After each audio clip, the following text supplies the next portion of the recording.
I'm towing a small trailer, about 2,000 pounds. You can see here that I'm doing 65 miles per hour.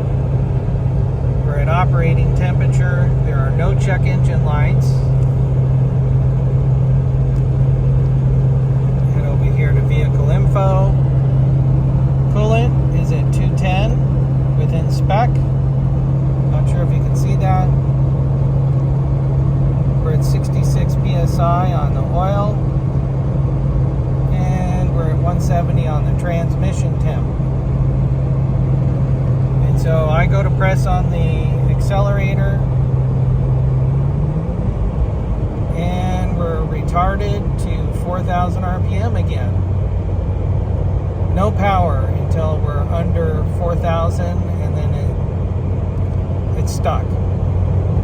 I have the throttle completely floored, and that's it.